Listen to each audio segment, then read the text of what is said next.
Reino Unido no levanta cabeza. Keir Starmer está ante su peor crisis política y todo indica que se verá obligado a salir del gobierno. Pero esto solamente es la punta del iceberg de lo que está pasando, y es que desde hace ya décadas el Reino Unido se enfrenta a una fractura que va mucho más allá de la política. En la City de Londres, el corazón financiero del Reino Unido, cada metro cuadrado de oficinas tributa al PIB de la capital con una densidad que pocos lugares del planeta igualan. A escasos 400 kilómetros, en ciudades industriales del noreste de Inglaterra, la esperanza de vida de un hombre adulto descendió por debajo de la cifra registrada en la década de 1980. Y para las mujeres, las cifras de Doncaster, Stockton, Halton y Bury son comparables a las de Rumanía.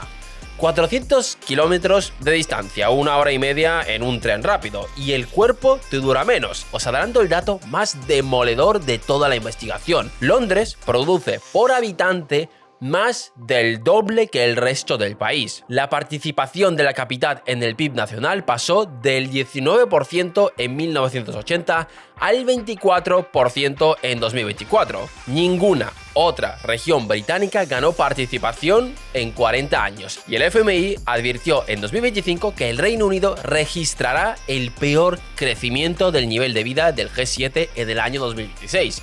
Es evidente que algo grave está pasando en la economía del Reino Unido. ¿Por qué? Bueno, pues para eso estamos aquí, para resolver este dolor de cabeza. Pero ¿sabéis qué es también un dolor de cabeza? Elegir lo que hacer con nuestros ahorros. El mayor problema para empezar a invertir es el ruido. Webinars gratuitos que acaban siendo embudos de ventas, promesas imposibles o directamente una estafa. Pero esto tiene una solución: encontrar una newsletter donde puedas aprender a invertir poco a poco y con cabeza. Y esa newsletter se llama Invertir es Vivir. Cada día Invertir es Vivir te cuenta por email cómo invertir en bolsa con los pies en la tierra, sin humo y sin promesas millonarias. Más de 30.000 personas leen estos correos cada día, tal vez sea por algo. Y bueno, resulta que por venir de mi parte te regalan algo. Se trata de la estrategia con la que se ha obtenido un 110% de rentabilidad en los últimos 3 años. Si esto te interesa, haz clic en el link que te dejo en la descripción, en el comentario fijado y en el QR que estás viendo en la pantalla,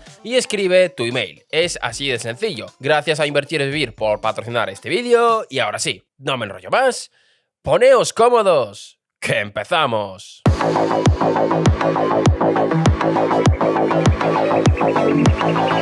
Empecemos por dejar claro de qué estamos hablando cuando decimos dos economías. Londres genera por habitante 2,1 veces lo que produce el resto del país de media. En 2014 cruzó la frontera del doble y se asentó por encima. Para poner el dato en perspectiva, la diferencia entre la región más rica de Francia y la región francesa media ronda 1,7. En Alemania, la diferencia entre Hamburgo y el promedio nacional está por 1,6. En España, la diferencia entre Madrid y el resto está entre 1,3 y 1,4. Reino Unido está completamente fuera de la escala europea. Pero eso no es todo. Si miramos la productividad por hora trabajada, la cosa se pone igual de fea. En Londres es de 55,3 libras, mientras en el noreste de Inglaterra es de 31,2. Diferencia del 43%. La misma diferencia que separa una economía avanzada de una economía de renta media alta. En tercer lugar, inversión en investigación y desarrollo. Más del 60% del gasto británico en I+D se concentra en el llamado Triángulo Dorado entre Oxford, Cambridge y Londres. Y por último, esperanza de vida saludable. Una mujer nacida en Westminster, en pleno centro de Londres, vive con buena salud unos 71 años. Una mujer nacida en Blackpool, ciudad costera del noreste inglés, vive con buena salud aproximadamente 54 años. 17 años de diferencia en el mismo país. Vamos, que Reino Unido no es una economía, son dos economías. Y el dato de la salud nos da la pista de que esto no es solo economía. Es un proyecto nacional que ha dejado de funcionar para una mitad del territorio. Así que la pregunta es evidente: ¿cómo se ha llegado a esta situación?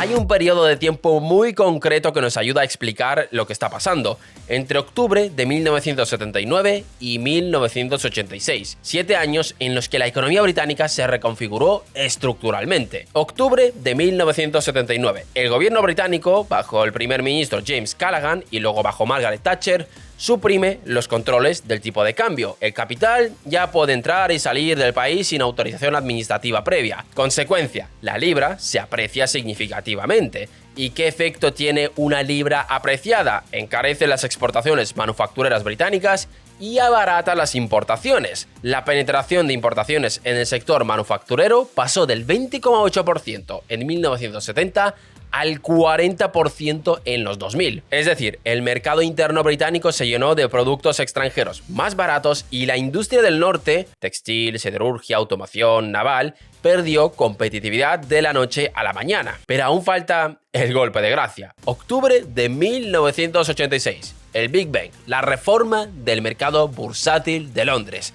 Se suprime la separación entre brokers y jobbers. Se tiran abajo las comisiones fijas y se autoriza la propiedad extranjera de empresas miembro de la Bolsa de Londres. Es decir, la City se convierte de un mercado nacional cerrado a un nodo financiero global abierto. Y aquí está el doble efecto que define el siguiente medio siglo del Reino Unido. La misma macroeconomía que está destruyendo la manufactura del norte está construyendo el rascacielos financiero del sureste. Una sola política, dos efectos geográficos opuestos. Ahora bien, ¿por qué Londres pudo convertirse en un centro financiero global, aparte de toda la historia que hay detrás? Pues hay 3 motivos.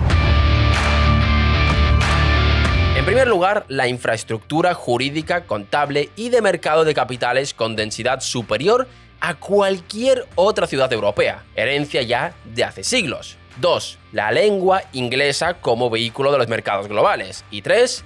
La zona horaria, que permite que Londres conecte el cierre asiático con la apertura estadounidense durante una misma jornada bursátil. Esos 3 factores generan lo que la literatura llama rendimientos crecientes a escala. A medida que el sector financiero crece, su atractivo aumenta para nuevos entrantes. El sector financiero pasó del 4% del PIB británico en los años 70 al 8% en 2007.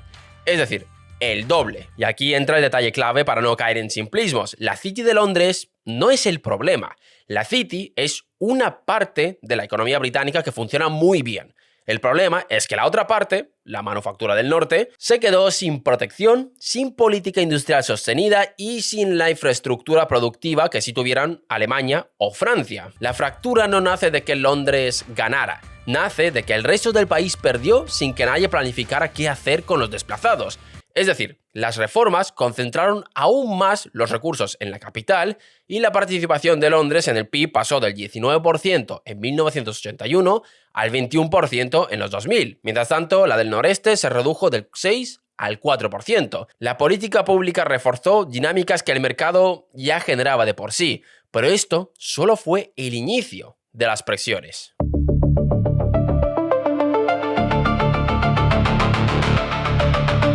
Diciembre de 2001. China ingresa en la Organización Mundial del Comercio. La oleada de manufacturas chinas con precios incompatibles con la rentabilidad local barrió los sectores europeos de bajo valor agregado.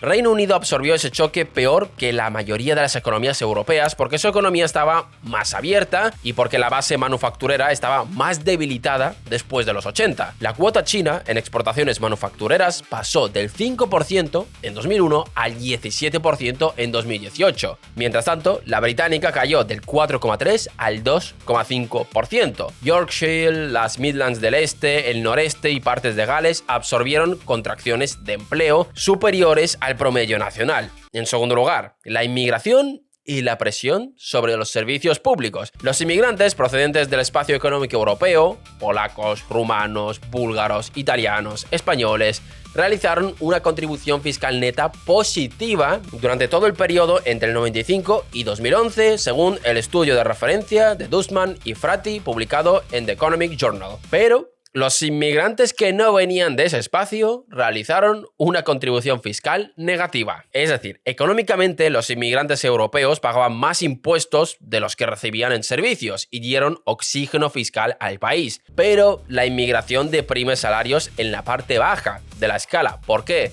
Porque están dispuestos a trabajar por menos, y esto a su vez impulsa salarios leves en la parte alta, lo que significa que el trabajador británico nativo de la City se benefició de la inmigración, y el trabajador británico nativo de Stockton compitió por puestos peor pagados. Es decir, la inmigración amplificó aún más esos problemas, pero aún nos queda lo más importante: el Brexit. Aquí es donde se junta todo. El voto Leave de junio de 2016 se concentró en las regiones que habían absorbido los costes de la desindustrialización, el estancamiento de los ingresos y la presión sobre los servicios públicos. Es decir, el noreste de Inglaterra y el sureste rural, con más del 60% de los votos que decían Leave. Mientras tanto, en Londres el 60% pedía que se quedara. La geografía del Brexit es la geografía de la divergencia económica de los 40 años previos. Es decir, el Brexit no causó la fractura británica. El Brexit fue la consecuencia política de una fractura ya instalada. La salida efectiva en enero de 2020 interrumpió los fondos estructurales europeos que habían sostenido modestamente las regiones rezagadas. Entre el 94 y el 2013, esas regiones recibieron alrededor de 2.100 millones de libras anuales, y la caída del comercio bilateral con la Unión Europea de aproximadamente un 15% del PIB en 2021 golpeó a la industria automotriz, química y agroalimentaria. Vamos, que los tres choques externos no causaron la divergencia, atravesaron un territorio que ya estaba fracturado y reforzaron la fractura donde ya existía. La regla de hierro de los choques es siempre la misma: no te golpean por igual, te golpean donde estás más débil y obliga a tu economía a entrar en una especie de trampa de la cual es prácticamente imposible salir.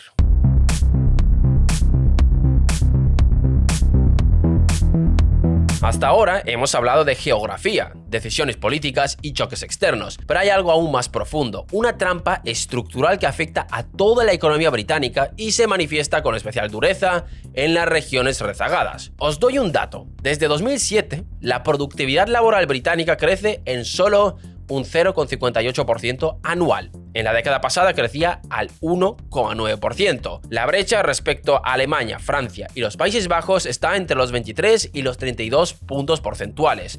Reino Unido es el único país del G7 que se desconectó de la frontera productiva mundial después de la crisis financiera. ¿Por qué? En primer lugar, capital físico.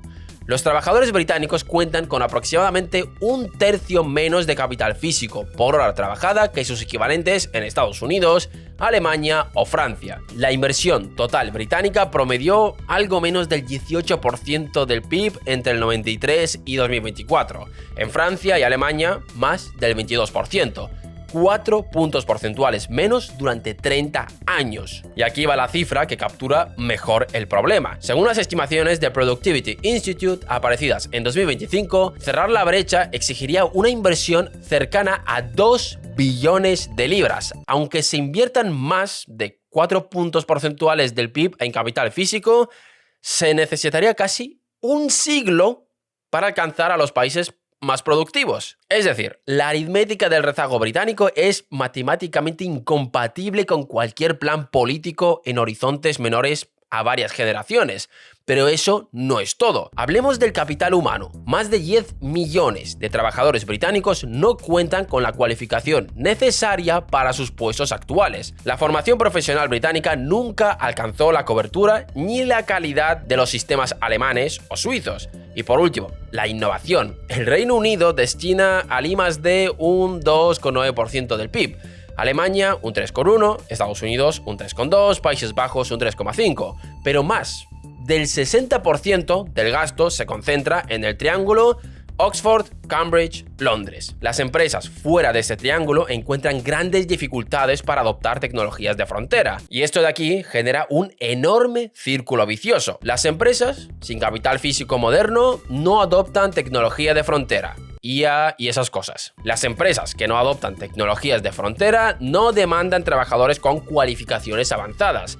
La menor demanda de cualificaciones avanzadas reduce el retorno privado a la inversión en formación. La menor inversión en formación reduce la oferta de capital humano cualificado, la oferta de capital humano cualificado vuelve poco atractivo asentar sedes tecnológicas globales en el territorio y el ciclo se cierra y se sostiene a sí mismo durante décadas. Vamos, que la trampa productiva británica es la pieza analítica más importante de toda la investigación, porque explica por qué ni la política monetaria, ni la consolidación fiscal, ni los fondos europeos, ni el Brexit, ni las 5 generaciones sucesivas de políticas regionales lograron mover la aguja. Y sí, 5 generaciones de políticas, porque esto es algo que se ha tratado de resolver durante muchos años, con muchos millones de libras de por medio, pero sin resultados.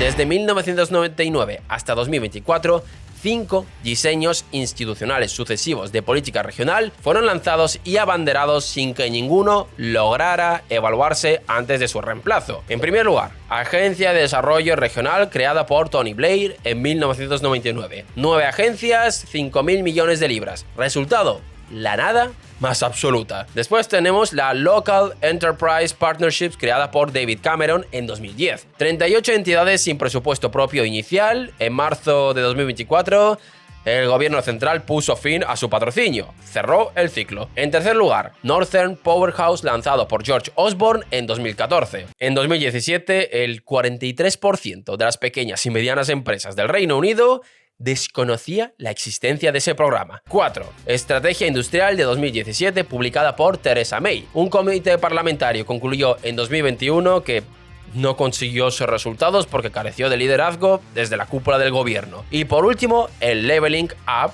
de Boris Johnson desde 2019. Dotación conjunta de 10.000 millones de libras. Hasta diciembre de 2023, solo 3.700 millones efectivamente entregadas a autoridades locales y solo 1.200 millones ejecutadas sobre el terreno. Más del 80% de los proyectos de la primera ronda iba camino a incumplir el plazo. Es decir, más de 50.000 millones de libras gastadas en políticas de regeneración regional en 25 años, sin ningún tipo de medición de impacto. Pero es que a veces el problema no es que falten políticas, el problema es que se van reemplazando unas a otras antes de poder aprender de ellas.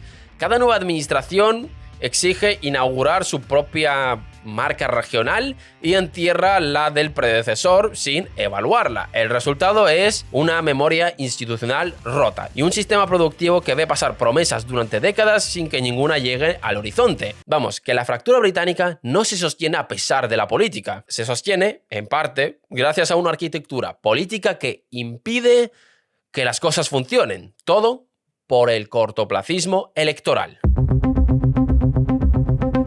Volvamos al principio del vídeo. 400 kilómetros de distancia entre el centro de Londres y Blackpool.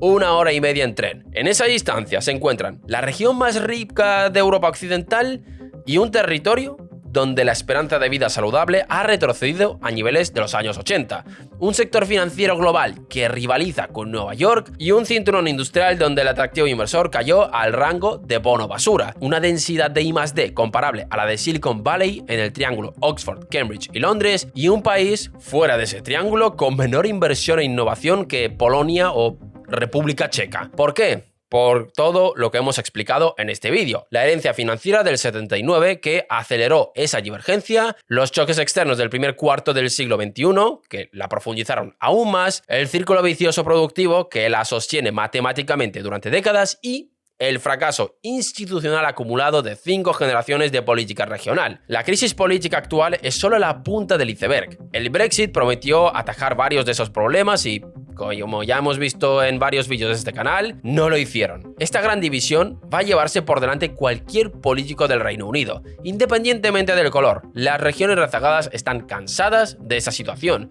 y no hay nadie que esté proponiendo una solución real. ¿Y vosotros qué pensáis? ¿Se va a cerrar algún día esta brecha entre Londres y el resto del Reino Unido? Dejadnos en los comentarios vuestras respuestas. Gracias por vernos un día más y nos vemos en el próximo vídeo.